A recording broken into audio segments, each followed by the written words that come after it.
सबसे पहले जो बिल आया था वो 77,000 रुपये का आया था। 40 गज का मकान है, इनके घर में सिर्फ 2 पंखे हैं, एक ऊपर कमरा बना हुआ है, एक नीचे। उस पर वो पंखे भी ये सोलर की प्लेट पे चला रहे हैं। उनके पास कोई बाइक वगैरह थी नहीं, बसों में ही जाते थे, आगे पीछे कोर्ट वगैरह भी जाना होता था, केसरी के दफ्तर भी जाना होता था। काम की छुट्टियाँ अलग हो रही थी, घर में परेशानियाँ बढ़ती जा रही थी। हम लोगों से जितना सपोर्ट होता था हम करते थे। मेरा नाम अतर खान है, मरहूम कामरान खान का भतीजा हूँ मैं, और मैं भी इनके पड़ोस में रहता हूँ। घर के हालात भाई इसी तरह थे कि वो प्रिंटिंग प्रेस का काम करते थे हेल्पर के तौर पे, तो उनकी तनख्वाह मुश्किल से 18 से 20,000 रुपये बनती थी, उसी में वो अपना गुजारा कर रहे थे। लास्ट टाइम पिछले मंथ उन्होंने 1 लाख रुपये का जो है ना कर्जा उठाया था कि कुछ अपने घर के हालात बेहतर कर लूँ, तो उन्होंने सोलर की प्लेट लगाई थी। तो उसके बाद उनका बिल इस तरह आया तो उनको ज़्यादा डिप्रेशन का शिकार हो गए, वो हार्ट अटैक होने की वजह से उनका इंतकाल हो गया। सबसे पहले जो बिल आया था वो 77,000 रुपये का आया था। 40 गज का मकान है, इनके घर में सिर्फ 2 पंखे हैं, एक ऊपर कमरा बना हुआ है, एक नीचे। उस पर वो पंखे भी ये सोलर की प्लेट पे चला रहे हैं। 77,000 के बिल आने के बाद ये भाग दौड़ करने लगे इधर उधर। काफ़ी इन्होंने जो है ना मतलब कोर्ट वगैरह भी गए, के इलेक्ट्रिक के दफ्तरों पे भी गए। उसके बाद अगले महीने फिर इनका 90,000 रुपये का बिल आ गया।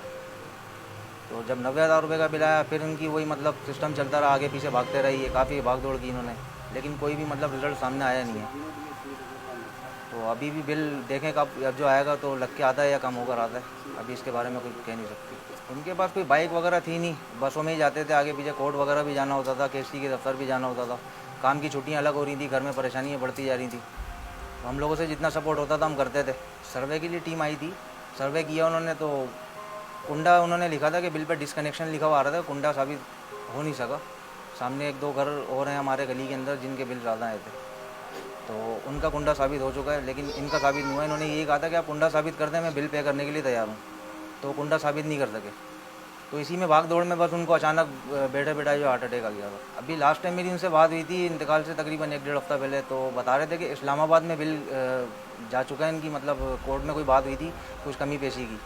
तो जब अब जो बिल आएगा उसमें पता चलेगा कि कम हुआ है या नहीं हुआ है। इस्लामाबाद से अभी रिटर्न होकर आया नहीं है। 2 महीने पहले बिल आया था, वो अभी तक लास्ट टाइम तक जो है ना वो भागदौड़ ही कर रहे थे, इंतकाल से आखिरी दिन तक उन्होंने भागदौड़ की है, तो उसका कोई नतीजा अभी तक तो आया नहीं है। तो जब बिल आएगा तो उसमें क्लियर होगा कि कम हुआ या नहीं हुआ। घर के हालात तो उनके बहुत ज़्यादा ख़राब थे, बस उनकी जॉब कभी होती थी कभी नहीं होती थी, इसी तरह उनका गुजारा चल रहा था। उनके 4 बच्चे हैं, सबसे बड़ी बेटी उनकी 12 साल की है और सबसे छोटी बेटी जो है उनकी 4 साल की है, और बीच में एक बेटा आता है जिनकी उम्र है 6 साल। माशाल्लाह हिम्मत वाले थे, आगे से आगे रहते थे हर काम में।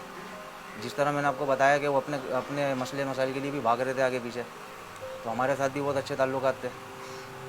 बाकी अभी बिल का कुछ क्लियर हुआ नहीं है। के इलेक्ट्रिक वालों की वजह से मरें तो के इलेक्ट्रिक वालों को चाहिए कि कफ़ालत करें, इनका बिल, बिजली का बिल फ्री करें। बाकी उनसे जो हो सकता है करें। बाकी और इसके अलावा भी ख्याल करें कि इस तरह के लोग दुनिया से जा रहे हैं इनकी हरकतों की वजह से, तो ये हरकतें ना करें। इतने जुल्म के बाद भी ये इंतहा है कि के इलेक्ट्रिक वालों ने हम लोगों से कोई अभी तक रब्ता नहीं किया। क्या केस करें, बस ये है कि हमारे मुतालबात ये हैं कि जो बिल आए हैं वो माफ़ कर दिए जाएँ और आगे आने वाले वक्तों में भी इनका ख्याल किया जाए। बिजली के बिल ना हो तो अच्छा है, वैसे ऐसा उसूल होता तो नहीं कि ना हो, लेकिन इस तरह दें कि मतलब ये अफोर्ड कर सकें।